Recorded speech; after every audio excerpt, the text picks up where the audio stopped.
Live from Fargo and serving you on TV, online, and on the go, this is Valley News Live at noon. Thank you so much for joining us on this Friday afternoon. I'm Kyle Bosch. It's the story everyone has been talking about since yesterday afternoon. Police have arrested a Minnesota man that they say may be linked to the 1989 disappearance of Jacob Wetterling. 52-year-old Daniel James Heinrich is charged with 5 counts of possessing and receiving child pornography.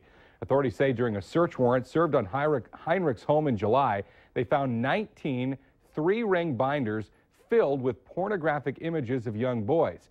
However, investigators say that Wetterling's image was not among those in the collection.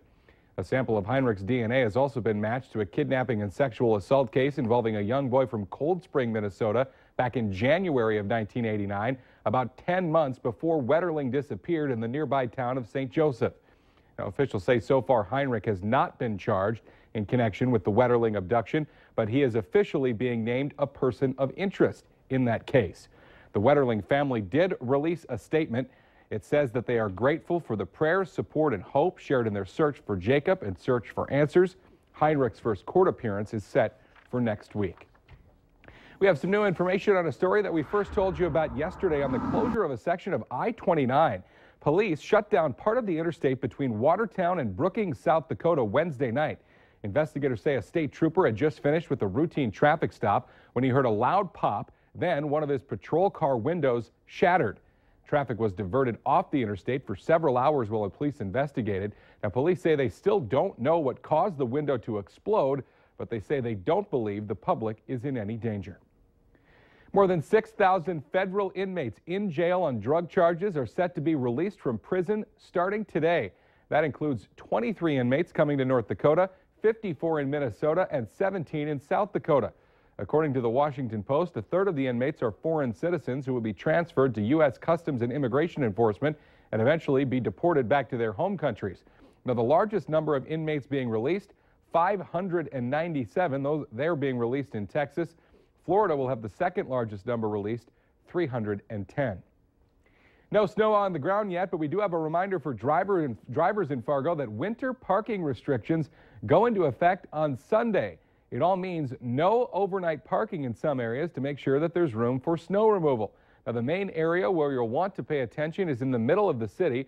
The border is 19th Avenue North to 13th Avenue South and from the Red River to 25th Street. In that area and any other designated by signs, you can't park on East or West Avenues Mondays, Wednesdays, Fridays, and Sundays, and on North and South Streets Tuesdays, Thursdays, and Saturdays.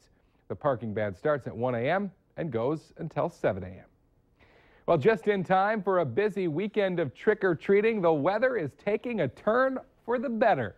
Let's check in with meteorologist Lisa Green, who has a first look at a pretty sweet forecast. Yeah, it's looking great after what we went through during the middle of the week this week. We've got some really nice conditions. We saw the blue skies showing up on the tower cam and on our satellite map. You could see there are a few clouds in the valley, but a lot of places now where we're enjoying some clear skies and some sunny skies too, which really helps.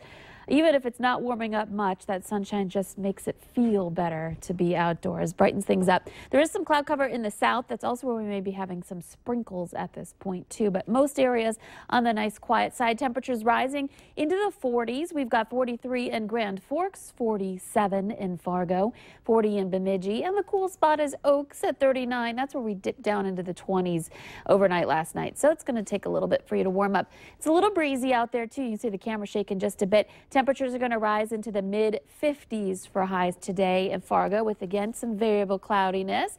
We'll be talking about our chances for precipitation coming up in the forecast, but we're focusing on this great weekend, too. We've got really good-looking forecast for Halloween, for trick-or-treaters. I'll have the full details in just a few minutes. And we have had quite a run of luck lately with great fall weekends, and that continues on a big one, busy one. I have a theory. Now that I've switched to working mornings, the weekends are nice and quiet these days. And you like that? I do. We like it too. Thanks, Lisa. You bet. It's a rock and a hard place battle. The Bison football team and its top-ranked defense up against the top-ranked offense in the Missouri Valley Conference. They're taking on Southern Illinois tomorrow, and here on Valley News Live, we're getting it all going at 1 o'clock on the Farmers Union Insurance Bison football pregame show. And of course, stick with us for what should be a pretty good game. Kickoff is at 2 on KVLY. One person was killed and another hurt when the interior of a building collapsed this morning in New York City. Officials say the collapse happened in a building that was being demolished. Emergency responders rushed to that scene. They're looking through the rubble inside the 5-story structure. For the first time, the U.S. will deploy troops on the ground in Syria. Their mission will be to advise and assist rebel forces fighting ISIS. According to multiple officials, fewer than 50 special forces personnel will be deployed. They'll mainly be operating in the Kurdish-controlled territory in northern Syria. Despite that, this is still, of course, a war zone. U.S. fighter jets are also being deployed to an air base in Turkey. Still no word if the special forces will be deployed in Iraq as well. An intense manhunt across 2 states is over after a deadly shootout overnight in Kentucky. State troopers and a U.S. Marshal shot and killed fugitive Floyd Ray Cook in an exchange of gunfire. Cook had been on the run for nearly a week after he allegedly shot and wounded a Tennessee police officer. Adriana Diaz is in Burnsville, Kentucky, where the manhunt came to a dramatic and violent end. He brandished a gun. Shots were exchanged, and Cook sustained wounds, which ultimately led to his death. The 62-year-old fugitive was pronounced dead at the scene this morning, ending a week-long manhunt that spanned 2 states and involved close to a dozen agencies. Late last night, Cook approached a woman asking for water. She recognized him and called 911. She's chosen to remain anonymous. I was clicking my keys to unlock my car, and I thought I saw a shadow in the garage, and I looked at it again, and I said, oh my God, oh my God. And my brother said, what is it? I said, it's him, it's him. Tonight was kind of the scary moment because, we didn't know where he was. And when you're searching in the dark, that's an uneasy feeling. Police had been frantically searching the Tennessee-Kentucky border looking for Cook after he allegedly shot a police officer on Saturday. There's a feeling of relief that it is over, that the community's safer now. Police say it was Cook who opened fire first. No officers were injured during the shootout. Adriana Diaz, CBS News, Burkesville, Kentucky. Cook had a rap sheet dating back to the 1970s. He's been convicted of rape, burglary, robbery, and assault.